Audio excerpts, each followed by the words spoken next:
Muy buenas tardes, una nueva emisión de Tokyo Blues, hoy sabadito 10 de marzo del 2012. Y bueno, pues estamos iniciando muy contentos aquí en cabina. Está conmigo, como cada semana, Yesenia Castro. Yes. Hola, ¿qué tal? Aquí presente con ustedes, muy contenta, muy feliz, otra tarde muy bonita. Muchas gracias por estarnos escuchando a lo largo y a lo ancho del planeta Tierra. Gracias por estar conmigo aquí. Bueno, pues muchas gracias, Yes. Y tenemos hoy el gusto de tener aquí en cabina a una fundación, la Fundación Bipolife, Vida Bipolar. Y está con nosotros el señor Sergio Mario Bustamante. Sergio, ¿cómo estás? Gracias por acompañarnos. Muchísimas gracias, muy bien, muy contento y muy agradecido por el espacio.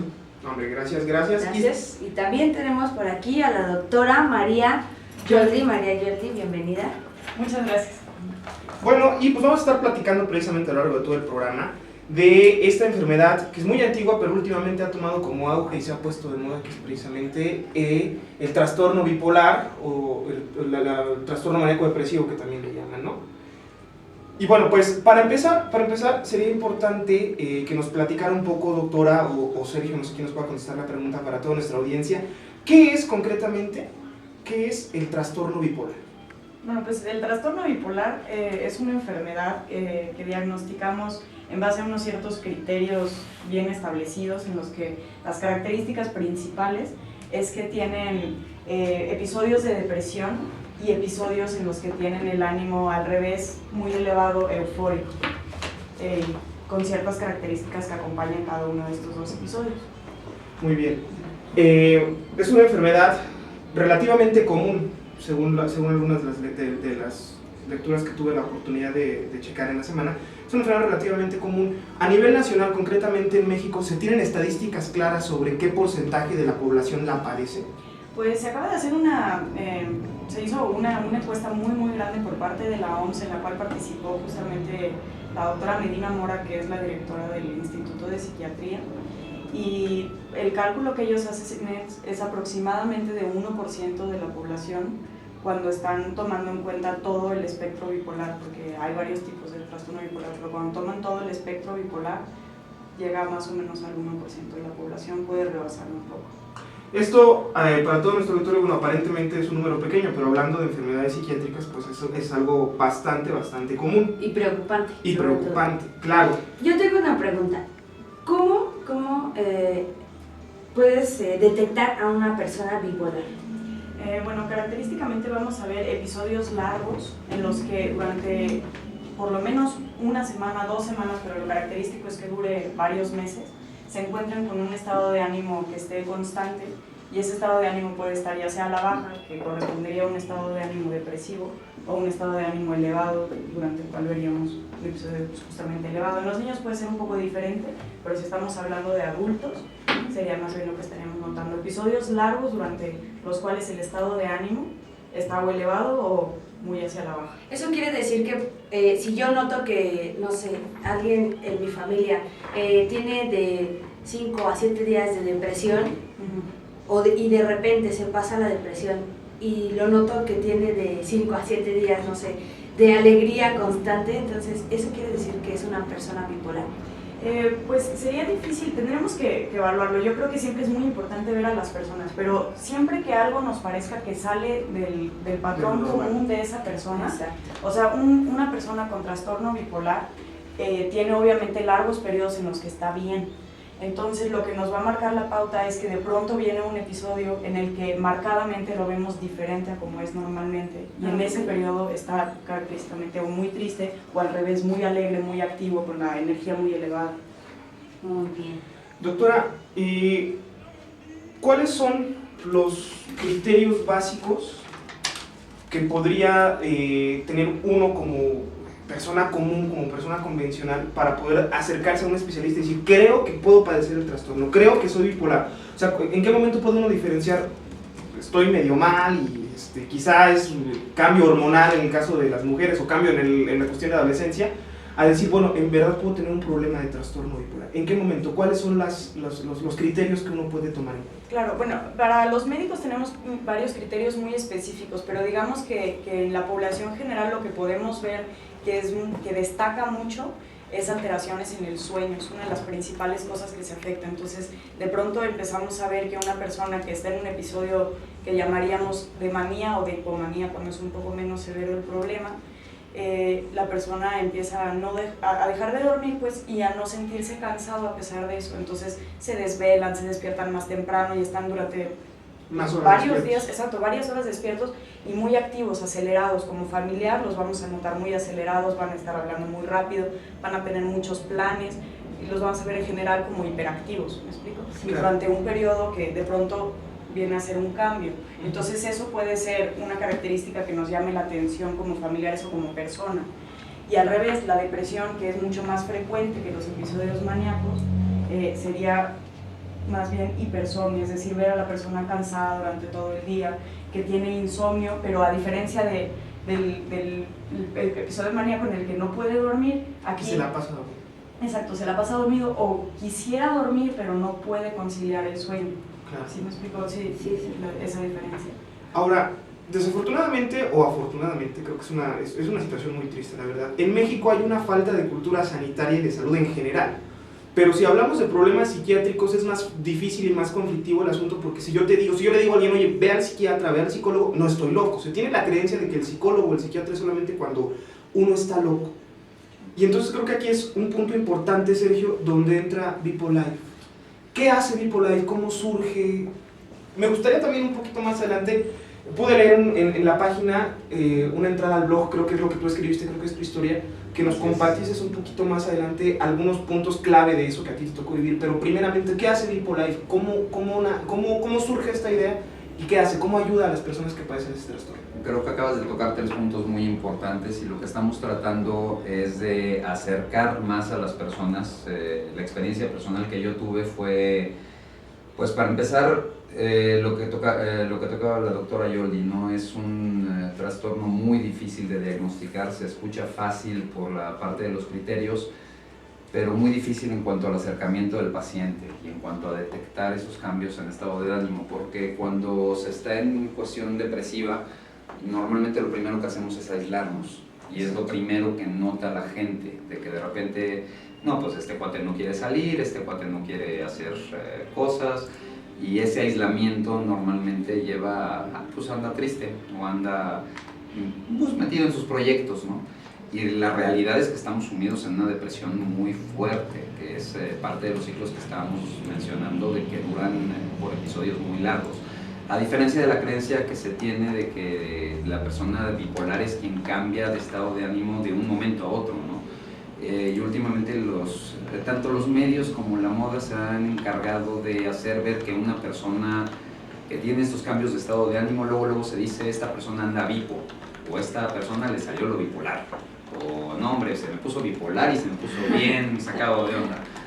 Y en mi caso pues fueron 36 años para poder detectar esto, que una vez que ya lo entiendes te das cuenta que traías esto de toda la vida, ¿no? ¿Por qué? Porque esto nos lo va a poder platicar más la doctora Yoldi, pero es una enfermedad que tiene también una carga genética, que tiene una carga biológica, tiene una carga orgánica, literalmente es una enfermedad, a diferencia de una cuestión psicológica. Entonces, si nos vamos al primer punto que mencionabas, que es, si no me parece, fue primero lo de qué es lo que está haciendo Vida Bipolar. ¿Qué es lo que hace Vida Bipolar exactamente? Exactamente. Primero es un punto de integración, ¿no? De quitar esa parte de... La primera, el tratar de diferenciar lo que es un psicólogo de un psiquiatra. Claro. Hay una cuestión muy importante que se logró con una encuesta de más de 12,000 personas. Esto lo logró crear una asociación civil que se llama Bipolar Libre, con quienes afortunadamente hemos podido cooperar, que es tan sencilla la pregunta como esta, ¿no? Cuando tienes un catarro, cuando tienes diabetes, ¿a quién vas a ver? La mayoría de las preguntas, es más, hasta se las hago a ustedes, ¿no? Vas a ver al médico general. Médico, exacto. Exactamente, pero si yo les pregunto a ustedes, ¿y si tienes un trastorno, a quién vas a ver? Ahí es cuando entra el psicólogo, el psiquiatra. Exactamente. El psiquiatra, ¿no? Exactamente, la respuesta correcta es al psiquiatra. Sí, claro. Pero hay trastornos que sí los ve el psicólogo. Claro. Y la mayor diferencia es que un psicólogo es un licenciado. Y no puede medicar, me parece. Exactamente. Son trastornos muy diferentes los que pueden manejar. En cuestión de la enfermedad bipolar o del trastorno bipolar, es una cuestión que únicamente un psiquiatra puede manejar. Y si vemos las estadísticas, son más de 65,000 psicólogos los que se titulan anualmente en México. Son menos de 100 psiquiatras los que se titulan y empiezan a ejercer aquí en México. Esto nos lo puede comentar directamente la doctora Yoldi. Y es gran parte del problema y lo que queremos concientizar a la gente. En que no le tengan miedo a esa parte. Realmente tener trastorno bipolar es lo mismo que si a una persona tiene un problema con el páncreas, claro, pues puede tener diabetes y tiene que ir a ver a un especialista, tiene que ir a ver a un médico. En esta cuestión se está hablando de un trastorno, de una enfermedad que tiene que ver con la química del cerebro, tiene que ver con otras cuestiones y tiene que ir a ver al médico. Exactamente. ¿Por qué? Porque sí va, cuando menos en mi caso yo sí lo vi, no sé si sea un término aceptado, yo te puedo hablar únicamente como paciente, yo no soy ningún experto. En lo único que soy experto es en haber tenido 36 años de vivir con la condición sin saberlo. Claro. Es en lo único que yo soy experto y es bastante desagradable, pero lo único que te puedo decir es que sí se presenta mucho la situación de, pues, ¿a quién acudo? Exactamente, y creo que ese es un punto importante. Es un punto importante porque así como te ocurrió a ti, Sergio, creo que hay mucha gente en México que vive con el trastorno, que vive con la condición y no sabe que la tiene, ¿no? Claro. Entonces, esto me lleva a una pregunta, creo que es importante. Doctora, hablaba Sergio hace un momento de las condiciones genéticas y de los diferentes factores que pueden llevar a una persona a padecer esta condición. ¿Existe alguna manera de prevenirla antes de platicar un poco de la cuestión genética? ¿Hay una manera de prevenirla? Es como la diabetes que decimos, bueno, tengo la predisposición genética, pero hago ejercicio y quizá reduzco las posibilidades, ¿o no? No, hasta el momento no, eso no estamos tan adelante en eso. Sí se está trabajando mucho, se está haciendo mucha investigación al respecto, no solo de esto, sino de otras enfermedades que de pronto son bastante parecidas cuando lo vemos desde el punto de vista genético, no desde el punto de vista clínico, o sea, no desde el punto de vista de lo que padece la persona, lo que vamos a ver, pero sí desde el punto de vista genético, que es con esquizofrenia. Claro. Entonces, se parecen mucho las enfermedades a nivel de qué genes pueden producirlo. Y sí hay mucha investigación de esto, o sea, estamos haciendo, de hecho en el Instituto de Neurología, donde yo trabajo, estamos haciendo mucha investigación acerca de primeros episodios psicóticos de personas que llamamos con pródromos, que son personas que todavía no desarrollan la enfermedad, pero que tienen ciertas características que nos llaman la atención, que a la familia le parece que son diferentes, que cambiaron de su forma de ser anteriormente, y entonces empezamos a ver cómo evolucionan, qué podemos hacer. Pero lo que sabemos hasta ahora es que incluso con pacientes que tienen muy altas probabilidades de desarrollar esquizofrenia, no hay un medicamento que nosotros podamos dar antes que evite que desarrollen la enfermedad, sino que más bien le damos los efectos adversos del medicamento sin poderle quitar el riesgo de enfermedad. Exactamente. Entonces sí estamos ahí con mucha investigación de por medio, es muy necesario, claro, pero ahorita, hoy por hoy, no hay manera de evitar que se desarrolle la enfermedad. Doctora, otra pregunta y otro punto creo que es importante. Una situación, digamos, de duelo, una situación de depresión, una situación de estrés postraumático puede detonar o generar el trastorno bipolar. No es tanto que lo genere, o sea, aquí siempre vamos a hablar de los trastornos, son enfermedades que son multifactoriales, es decir, que tenemos muchos factores actuando en conjunto para desencadenar la enfermedad. Algunos tienen más peso que otros, pero ninguno de ellos es solamente, es decir, por sí solo no puede causar la enfermedad. Tiene que hacer como sinergia. Exacto. Tiene que haber una combinación concreta de situaciones. Entonces puede ser que el primer episodio depresivo de una persona se desencadene después de una pérdida grave, sí. Pero lo que se sabe en cuanto a trastornos específicamente depresivos, que es la parte más importante del trastorno bipolar, pero además también existe la enfermedad, el trastorno depresivo mayor, que es considerado como la depresión unipolar, en la que no vemos el otro espectro, que es la parte maníaca, sí, en la que el primer episodio depresivo sí está bien predicho por todas las cosas que pudieron haber pasado alrededor, perder el trabajo, perder una persona muy querida, etc. Pero a partir del segundo episodio, en realidad ya no hay una asociación clara con las cosas que están pasando alrededor en la vida. Es decir, la persona se deprime a pesar de que todo esté yendo bien en su vida. ¿Por qué? Sí, porque esto es una cuestión química en el cerebro, ¿no? Estamos hablando a nivel de receptores, a nivel de neurotransmisores. Claro. Sí. Ahora, bien, bueno, en cuanto a todo esto también, en cuanto a estas cuestiones que son tan importantes, concretamente en México, tengo aquí esta pregunta, por eso la hago. ¿Dónde debe uno acudir a ser diagnosticado, a ser valorado? ¿Dónde puede hacerlo? Tengo aquí un usuario de Twitter que nos pregunta eso. Claro. En el ideal de los mundos, uno podría acudir a su médico general y él debería de ser capaz de decidir si esa persona padece depresión, padece trastorno bipolar y debería de poderlo referir. Claro. Sin embargo, en la situación real de México, el entrenamiento que tenemos en psiquiatría como médico general dura solamente un mes. En el mejor de los casos, que es el del Politécnico, dura 6 meses junto con otras materias que están llevando al mismo tiempo. Entonces, de pronto, eso no es suficiente para entrenar al médico a reconocer todas estas enfermedades. Desde luego, es mejor acudir a un médico que acudir a alguien que no es médico, porque entonces no ha tenido ningún entrenamiento en esto. Pero después de eso, si tienen altas sospechas de que esto es lo que está pasando, o sea, si ustedes tienen antecedentes familiares de que alguien se ha deprimido, de que alguien ha padecido cualquier enfermedad mental de cualquier tipo, pues entonces pueden acudir directamente a los hospitales psiquiátricos en el país, que los más grandes son el Instituto de Psiquiatría, el Fray Bernardino Álvarez y el Instituto de Neurología, o a centros de salud mental específicamente que se llaman SECOSAMS. En la Ciudad de México hay 2. Uno que seguramente todos lo han visto, todo colorido, que piensan que es un primer que está justo antes de llegar a Pemex Picacho. Ah, claro. Ese es un SECOSAMS. Un lugar para divertirse. Muy bien. Ahí los psiquiatras se pueden atender eso. Un lugar para divertirse. Vamos a ir a un bloquecito musical. Regresamos. Estamos platicando con el señor Sergio Mario Bustamante, la doctora María Yoldi, aquí en Tokyo Blues, acerca del trastorno bipolar.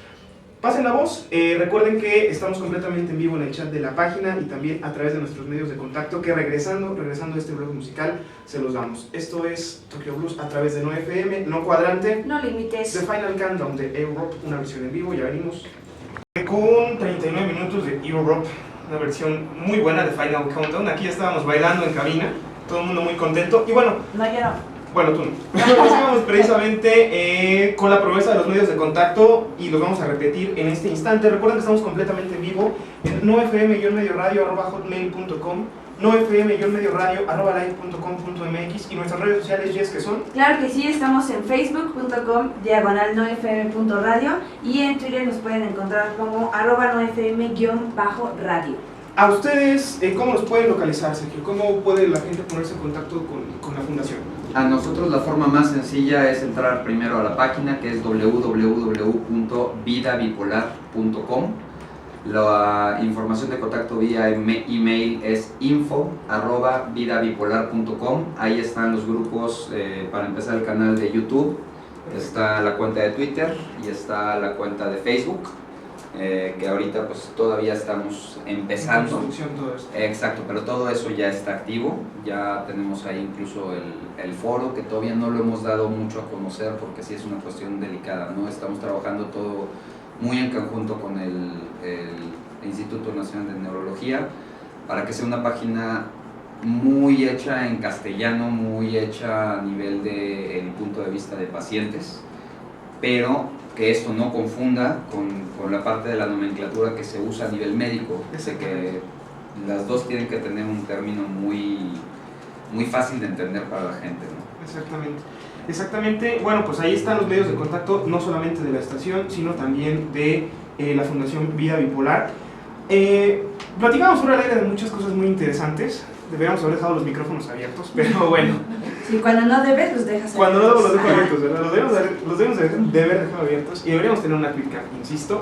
Pero bueno, la cuestión, uno de los puntos importantes que nos comentaba la doctora María Yoldi durante el bloque musical es retomar la cuestión de que el 1% de la población padece esta enfermedad en México, porque repetimos lo que decíamos hace un momento.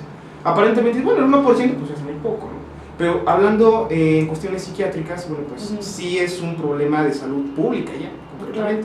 Entonces, doctora, platícanos un poco acerca de esto de los días perdidos por las crisis que las personas con esta condición experimentan. Ok, bueno, hay dos maneras como que ha desarrollado la OMS como para ver realmente cuál es el peso de una enfermedad, además de si la gente se muere o no se muere, ¿no? Porque eso de pronto pues era algo pues que se quedaba un poco escueto cuando queríamos ver costos de una enfermedad, cuando queríamos implementar programas de salud para un país. Entonces desarrollaron dos formas, una que es los años vividos con discapacidad, que en inglés es YLS, o sea, por sus siglas en inglés es YLS, y entonces eso simplemente son los años que una persona vive con discapacidad.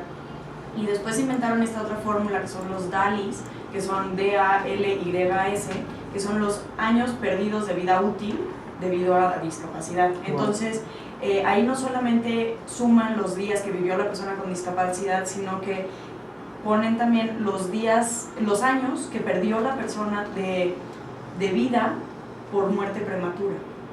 O sea, cuánto tiempo se espera que hubiera vivido y que perdió por tener esta enfermedad.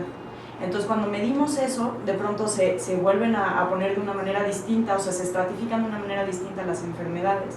Y entonces, cuando hablamos específicamente de depresión unipolar, es decir, de la depresión que no necesariamente va acompañada de episodios de euforia o de manía, entonces estamos hablando de aproximadamente la cuarta causa ahorita, pero para el año 2020 se espera que sea la segunda causa. Nos comentaba a nivel de toda la edad, de todos los sexos.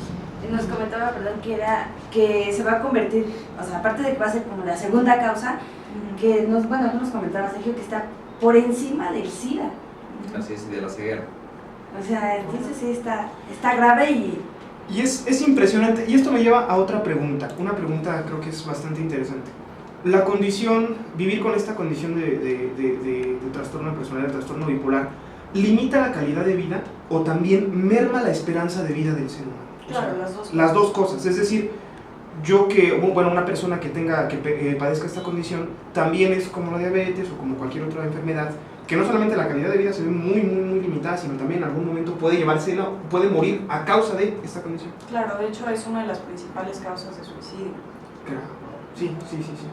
por el hecho de que te lleva demasiado a, como decías, Por el episodio la depresivo, Por los porque episodios los episodios depresivos en el trastorno bipolar tienen ciertas características que son diferentes de la depresión unipolar.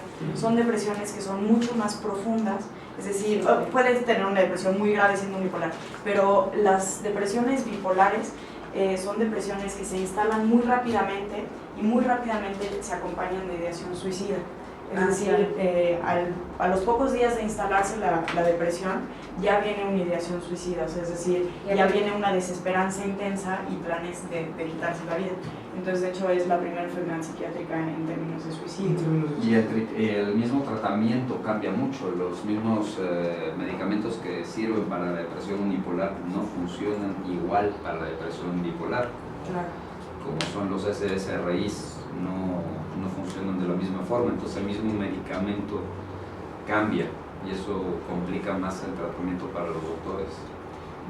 Supongo que esto se debe básicamente a que las deficiencias neuroquímicas del cerebro son diferentes, ¿no? Supongo que tiene que ver un poco por ahí. Ahora, un punto importante que también estábamos tocando antes de irnos a bloque musical. Platícanos un poco de tu experiencia, Sergio. Platícanos un poco cómo fue los puntos que tú consideres medulares, digo, también para que nuestro auditorio se quede con toda esa intención y con todo ese interés de visitar la página y de empaparse más en el tema. Sí. Cuéntanos un poco algo de los puntos fundamentales que a ti te tocó experimentar y te tocó vivir. Es que han sido tantos que realmente ahorita que ya los empiezo a comprender que fueron a causa de la condición, pero estamos hablando de que yo empecé con episodios de este tipo desde los 8 años. Entonces el no poder comprender la parte de las depresiones y te empieza a afectar hasta, vamos a dejarlos así, desde a nivel escolar te empiezan a afectar porque de repente estás muy bien, hay un periodo que no hemos manejado, que tienes, haz de cuenta que tu vida es una línea y en esa línea tienes crestas y valles o subidas y bajadas, que son los periodos de manía, los periodos de depresión, que creo que ya se entiende que es la parte más alta y la parte más baja. Claro. Pero dentro de esos mismos, esas mismas curvas tienes un periodo que se llama de hipomanía, que es un periodo de muy alta lucidez, de muy alta creatividad, de muy alto desempeño, tienes menor necesidad de dormir, hay casos tan extremos que duermes, pues, ¿qué te puedo decir? Pasas 3 días sin dormir y al día del 4.º día estás perfectamente descansado, como si hubieras tenido tus 8 horas de sueño diario, todas tus ideas son grandiosas, curiosamente empiezas a analizar los problemas desde todos los ángulos, tus planes se empiezan a dar tal como deben de ser, y normalmente vienen seguidos de pues yo les llamaba crashes, no creo que sea el término indicado, pero empiezas a bajar hacia... Te rompes, hacia vamos a depresión. decirlo. Literalmente pierdes el interés en aquello que antes te interesaba totalmente. Yo ese ejemplo siempre lo pongo de que, imagínate a alguien, porque esta fue una experiencia personal, que de la noche a la mañana le interesa el boliche, y antes de que te des cuenta estás jugando un torneo de boliche lunes, martes, miércoles, jueves, y el viernes estás organizando una liga de boliche. Y gastaste todo tu dinero, gastaste todo lo demás en el boliche, y de repente lo último que quieres saber es de boliche. Imagínate que esa fue toda mi vida, esos fueron los puntos medulares, y no terminaríamos por ese lado. Momentos en los que estás en hipomanía y te empiezas a ir un poquito más para arriba, tú no distingues con tu propio juicio lo que son conductas demasiado arriesgadas, para que en la secundaria te bauticen como el suicida Bustamante. Dices, Está cañón. Ay, está no cañón, manches. ¿no? O sea, No cualquiera. Sí, de por sí en la secundaria y en la preparatoria es como que lo cool, extremo, ¿no? de la vida, claro. Lo cool, el que se pasa de lanza, ¿no? Es pues a que no te pones a caminar en la cornisa de este edificio, que estamos a 9 pisos, Sí. y a que no te pones a caminar en un pie, y pues es el que lo hace, o a que no te acuestas en que es el carril de alta en la curva de Copilco, y pues eres el que lo hace. Tonterías de ese tipo, ¿no? Que después que las empiezas a meditar te das cuenta que realmente es porque no estabas en tu juicio. Sí. O de repente empiezas a gastar dinero que no tienes, y esto hay que considerar mucho, que en efecto me di cuenta de que te empiezas a volver estadística. ¿Por qué? Porque los desencadenantes empiezan a surgir desde los 15 hasta los 25 años. Suena muy frío, pero es lo que estamos platicando la doctora María y yo desde hace poco tiempo. ¿Qué es lo que estaban haciendo ustedes entre esas edades? Entre los 15 o 25 años. No, bueno, Son jugando a periodos. las muñecas. No. Vamos a ser totalmente realistas, y es cuando estás pasando por momentos muy críticos en tu vida. Sí, claro. Uy, no, Es la etapa de transición entre Sí, qué hice claro. de adolescente y qué hice de universitario, qué voy a hacer como profesionista, como hombre. Exactamente. Es el punto medular de la vida. Sí, estás empezando a darte cuenta, hay quienes están empezando a formar una familia, hay Exacto. quienes están empezando a crear su autoestima, hay quienes están empezando a darse cuenta qué es lo que quieren. Pues, Sí. fue lo que me tocó vivir a mí.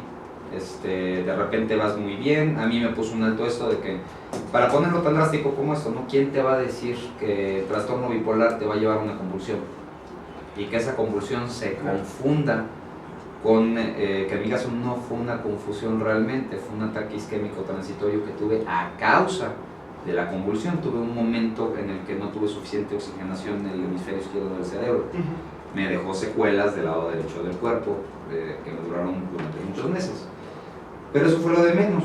3 años después tuve la misma convulsión, entonces tuve que descartar epilepsia, estuve con estudios de 6 horas de electroencefalogramas en nutrición. Pues quién te va a decir, ¿no?, que una cuestión que consideras tú como persona totalmente ignorante en el tema, que una cuestión que crees que es psicológica te puede llevar a semejantes episodios, ¿no? Exactamente. Y que dices, pues cómo puede alterar tanto la química del cerebro. Y a mí me sacó totalmente de, pues adiós mi empresa, adiós todo. Adiós Lo que habías todo. forjado. Exactamente. Entonces, eso es puntos medulares. Punto medular. Es momento de irnos a otro bloque musical muy cortito. Me gustaría que regresáramos platicando algo importante. Una persona, un mexicano común y corriente, con un salario mínimo, padece un trastorno bipolar, no tiene para pagar un psiquiatra. ¿Qué puede hacer? ¿Regresamos con eso? Claro. Gracias. Son 4 de la tarde con 51 minutos.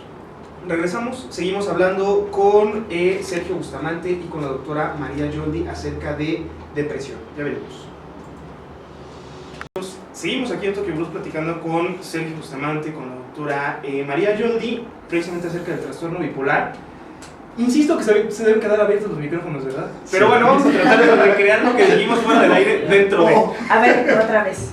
Vamos a tratar de recrearlo. Doctora, primero platicábamos acerca de esta cuestión de una persona común y corriente que sufre el trastorno y que quizá no tiene el poder adquisitivo para decir, bueno, pues voy al psiquiatra mañana. Claro. Se acerca al IMSS, se acerca al ISSSTE, ¿qué puede hacer?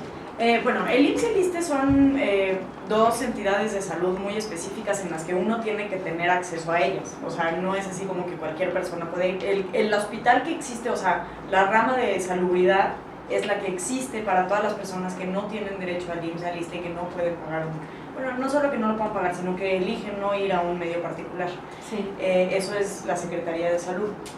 El Instituto de Neurología, el Instituto de Psiquiatría, el Hospital Psiquiátrico Fray Bernardino Álvarez, todos nosotros somos de la Secretaría de Salud.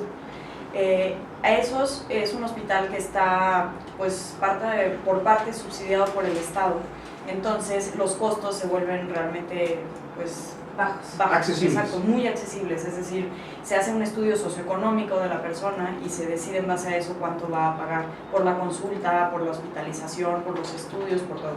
Los medicamentos no, los medicamentos sí siguen siendo parte del bolsillo de la propia persona.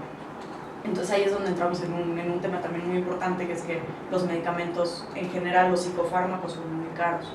Pero no todos, o sea, obviamente tenemos muchas opciones de tratamiento y hay unos que no son tan caros.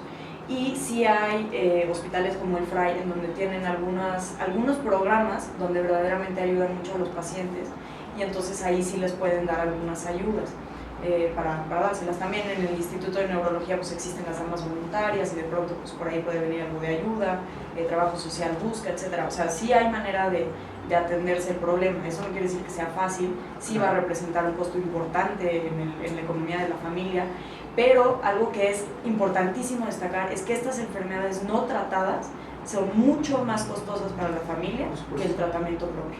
Por supuesto. Esto me lleva a otra pregunta. ¿Deben los familiares, los amigos, la pareja quizá de una persona con la condición aprender también a lidiar con ella? ¿Deben también recibir algún tipo de instrucción, de terapia? Es urgente, sí. Y es de hecho uno de los principales fines que estamos tratando de lograr y que sea, se dan dos puntos que es una línea muy delgada. Desafortunadamente no es nada más cuestión de aquí de México, sino en toda América Latina y en varios países. Sí, no es una cuestión nada más de México, sino de toda América Latina, que quedan muy desprotegidos todos los familiares y las personas allegadas a una persona que tiene una cuestión psiquiátrica, sobre todo en desorden, en enfermedad bipolar, que necesitan ayuda, necesitan una buena orientación sobre cómo poder lidiar, sobre todo en un viraje, por llamarle de una forma, cuando una persona está empezando a perder un cierto juicio, están empezando a entrar en una depresión. No es todo cuestión del paciente. ¿Y por qué digo de una línea muy delgada? Porque si no está bien manejado, es curioso, pero lo estábamos platicando últimamente entre varias personas que tenemos la condición. También si está maltratado, solemos ser mucho personas que somos muy chantajeadas con la condición. Estás enfermo cuando me convienes. Sí, pero por supuesto, sí. Estás totalmente bien cuando no me conviene. El primo de un amigo me contó. Exactamente. Entonces se vuelve una línea muy delgada, ¿no? De qué pasos tiene que seguir el familiar en cuanto a poner un preventivo. Exacto. Y en cuanto a qué líneas no pasar, que puedan ser dañinas para el mismo paciente y que complican la vida del doctor. Sí, por supuesto. Porque ellos pueden estar en un curso, en una cuestión que no esté trabajando de acuerdo al tratamiento del paciente. Claro. Y por no estar integradas, complicar el tratamiento paciente-médico y el tratamiento que están llevando como terapia grupal. Ese es otro de los planes que tenemos. Nosotros apenas empezamos el 17 de diciembre. Digamos que yo creo que en este aspecto es como cualquier enfermedad crónica, o sea, uno no puede esperar atender bien a uno de sus familiares con diabetes si el resto de la familia no sabe de qué se trata la enfermedad, Sí, claro. ¿no? Entonces es lo mismo, o sea, es igual que en cualquier otra enfermedad, la familia se ve involucrada. ¿Por qué? Porque es un padecimiento crónico. Si es una gripa, pues bueno, pues se va a quitar en 5 días, ¿no? Pero cuando estamos hablando de una enfermedad que va a estar durante años presente, con altos y bajas, eso no quiere decir que todo el tiempo van a estar mal, ¿no? De hecho, la mayoría del tiempo se espera que estén bien, sobre todo si están con medicamentos y con todo el tratamiento en general, en global. Pero la familia tiene que saber de qué se trata, si no, no pueden ayudar. Claro. Bueno, y otro punto importantísimo. supongo que muchas de las personas que nos están escuchando quizá digan, bueno, es que yo de repente me enojo y luego estoy feliz y luego me vuelvo a enojar y luego me vuelvo a poner feliz. Y quizá vivo con el trastorno, o sea, quizá sí vivo con la condición, perdón, con la enfermedad. Entonces, un punto importante, existen varios tipos de padecimiento, varios tipos de bipolaridad, de trastorno bipolar, vaya. ¿Podría platicarnos, doctor, un poco acerca de ellos? ¿Cuáles son las características que tienen para que también el público se vaya empapando un poco de esto? Los que son aceptados actualmente en digamos, los grandes manuales diagnósticos, que son el DSM-4 y el CIE-10, son el trastorno bipolar tipo 1 y tipo 2. La diferencia entre ambos es el grado de euforia al que se llega. Los dos cursan con episodios depresivos, pero en el tipo 1, cuando llegan episodios eufóricos, llegan episodios de franca manía. La manía son episodios en los que el estado de ánimo está muy elevado, hay mucha energía, mucha actividad, pero también se pierde un contacto con la realidad. Es decir, ya se pierde la capacidad de juicio. Y en la hipomanía es un estado en el que hay euforia, es decir, el estado de ánimo está elevado, estamos más alegres de lo normal, etc. Pero todavía se está en una capacidad de juicio conservado y la persona todavía es funcional. Cuando se pierde la funcionalidad hablamos ya de manía y entonces estamos hablando de un trastorno bipolar tipo 1 y el otro es el tipo 2. Sin embargo, hay mucha investigación al respecto y hay muchos subgrupos. Y entonces se ha tratado de llamarlo más bien como un espectro bipolar, ¿no? Y entonces en ese espectro bipolar caen muchas otras cosas, como las personas que tienen episodios depresivos recurrentes, es decir, muchos episodios depresivos a lo largo de su vida, sin que hagan necesariamente nunca un episodio de euforia, es decir, nunca tienen el otro polo. Sin embargo, se piensa que esta ciclicidad tiene que ver en la patología, es decir, en cómo se produce la enfermedad, se piensa que deben de tener algo muy similar. Entonces son personas que se deprimen periódicamente, al revés de personas que pueden nunca deprimirse y más bien lo que tienen son episodios episodios recurrentes de euforia, ¿no? O de hipomanía, etc. También hay otros episodios afectivos, ¿no? Que pueden ser parte del mismo espectro, como es la ciclotimia, que son personas que están durante varios años con este problema, ¿no? Pero que nunca llegan a episodios francos de depresión o episodios francos de manía, simplemente están como en una forma atenuada, pero que dura mucho tiempo, o sea, 2 años por lo menos para hacer el diagnóstico. Y el agravante de que se llega a notar mucho y no es único de la ciclotimia, pero que sí hemos notado mucho, y me corregirá la doctora Yoldi si no, pero muchas personas que sufren de ciclotimia por lo mismo, por no encontrar esa estabilidad, llegan a sufrir de abuso de sustancias. En general, todos los pacientes con trastornos afectivos tienen una probabilidad mucho más elevada que la población general de consumir sustancias. No se sabe exactamente quién fue primero, si el huevo o la gallina, o sea, no se sabe primero si fue el trastorno el que llevó al consumo de sustancias, es decir, no se sabe si esas personas consumen las sustancias como para tratar de paliar los síntomas que están teniendo, o si más bien es una propia condición. Esas sustancias hicieron que... Exacto, que viraran o que tuvieran, exacto, pero se sabe que sí es más alto el consumo. Más alto el consumo. Otra cosa que me parece importante, la enfermedad, la bipolaridad como tal, va ligada a algún otro tipo de padecimiento, quizá un padecimiento cardiovascular o algún otro tipo de enfermedad, o son factores que están meramente separados. Pues lo más frecuente es que se asocie con otras enfermedades psiquiátricas, como el más frecuente de todos es el trastorno de pánico, o sea, son los trastornos de ansiedad y específicamente las crisis de ansiedad que se llaman comúnmente crisis de pánico, ¿no? O sea, conocemos por su término en inglés panic attacks, ¿no? Que son estos momentos en los que viene una ansiedad creciente, súbita, y que cede automáticamente en unos 20 o 30 minutos sin necesidad de otra cosa, pero puede ser durante todo el día, o sea, puedes estar viendo todo el día aunque sea corta duración. Exacto, esos son lo que más frecuentemente se asocia. Ahora, sí se sabe que los pacientes con trastorno bipolar, debido un poco a los medicamentos que usan, pero también al tipo de vida que llevan, tienen más riesgo de enfermedades cardiovasculares que la población general. Esto es más cierto en pacientes con esquizofrenia, no tanto en los pacientes bipolares, pero sí ambas enfermedades se asocian más con enfermedades cardiovasculares en general. Es importante, creo que era importante tocar ese tema. Y bueno, también algo que indiscutiblemente tenemos que empezar a platicar es acerca del tratamiento, porque existe la creencia de que eres bipolar o tienes cualquier enfermedad, cualquier trastorno psiquiátrico, cualquier trastorno cerebral y te van a drogar. Existe esa creencia ¿Es verdad? ¿Es mentira? ¿Hasta qué punto desarrolla o puede uno desarrollar una adicción a los medicamentos? Platíquenos un poco de eso, doctora, por favor. Eso creo que es un punto interesantísimo el que tocas, porque de hecho es una de las principales preguntas de nuestros pacientes acerca de los medicamentos, y que es de las razones por las que las personas están como más reticentes a recibir el tratamiento, ¿no? Y es este temor a ser adicto, ¿no?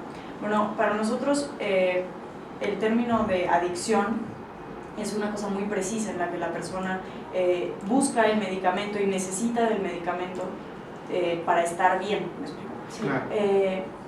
Pero es para sentirse mejor, ¿me explico? Es como si uno dijera de pronto se vuelve adicto a los medicamentos para la presión arterial. Pues no te vuelves adicto a los medicamentos para la presión arterial, pero si te los dejas de tomar se te sube la presión.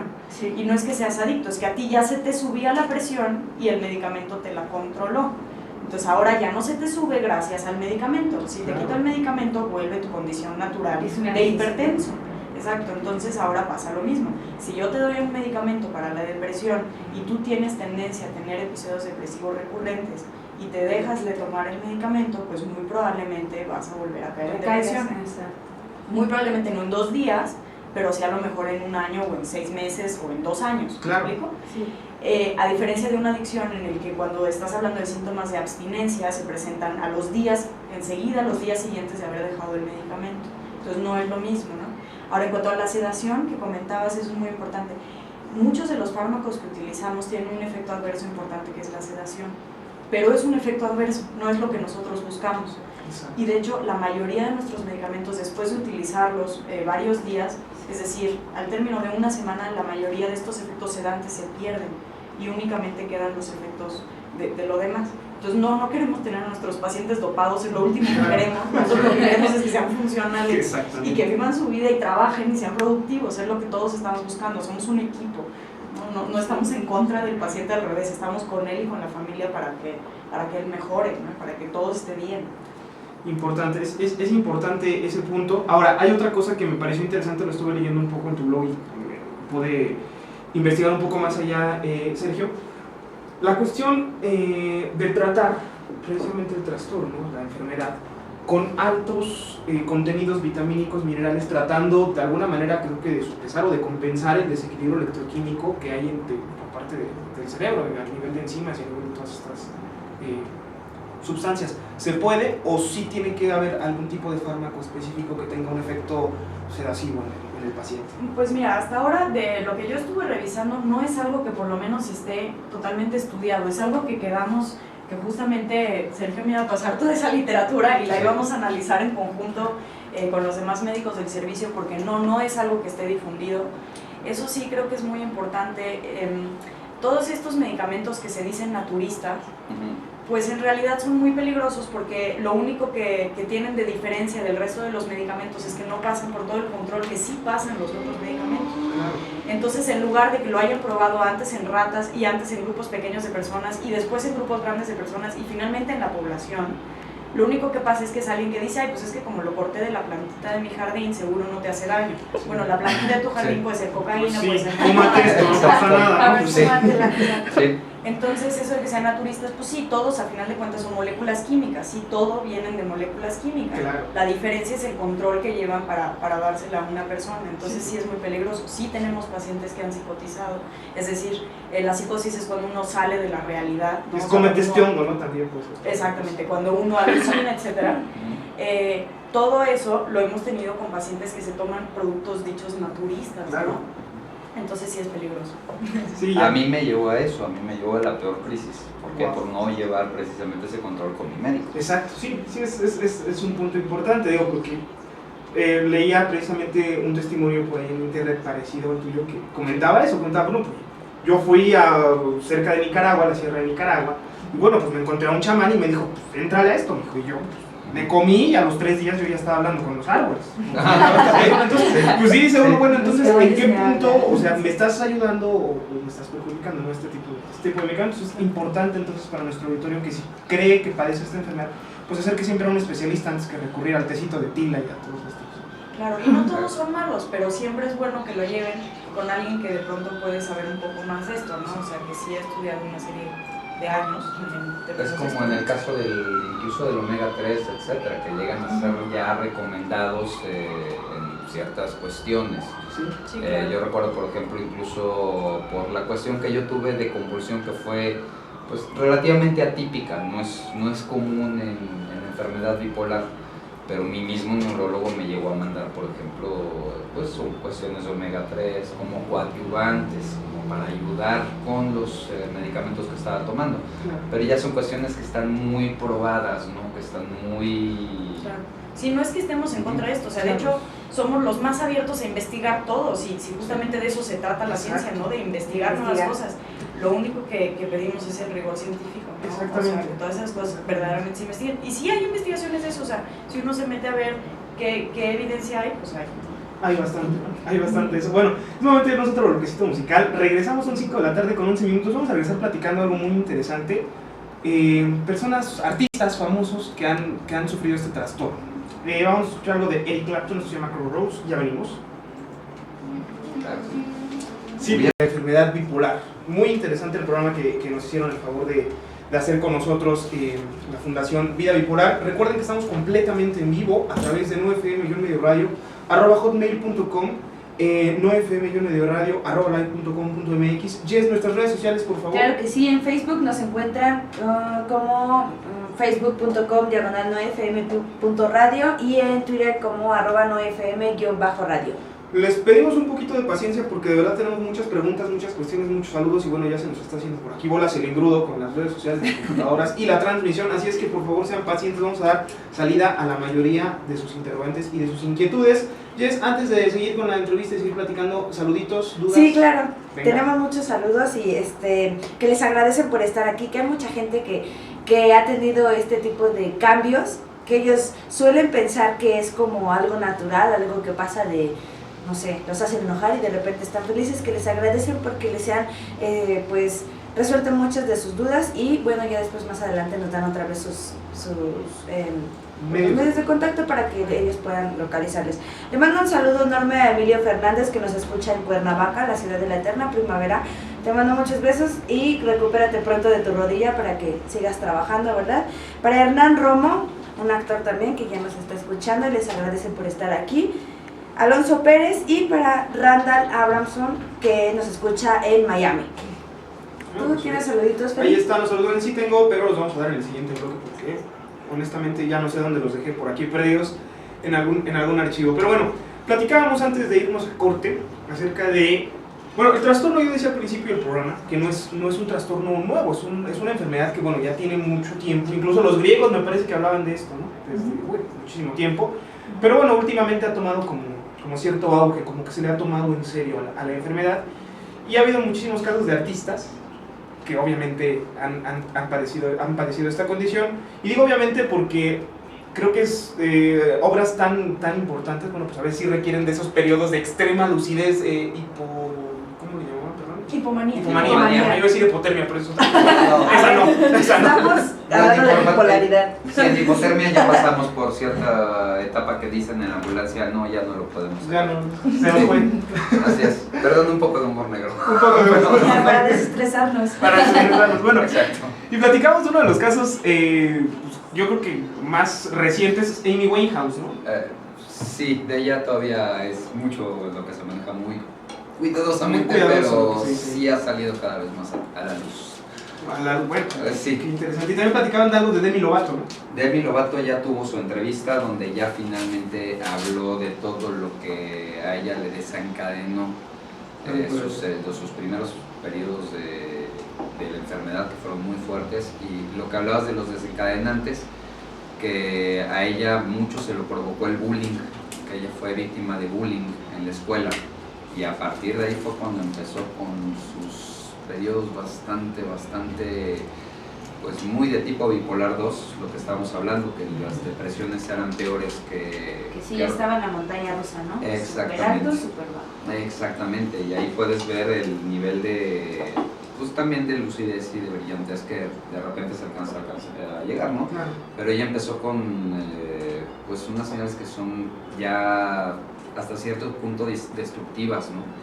y cuando tuvo que dar la entrevista fue porque en una fotografía no se había cubierto de que ella era lo que le llamaban una cutter, de las personas que se llegan a crear cuestiones de automutilación o de Autoflagelación.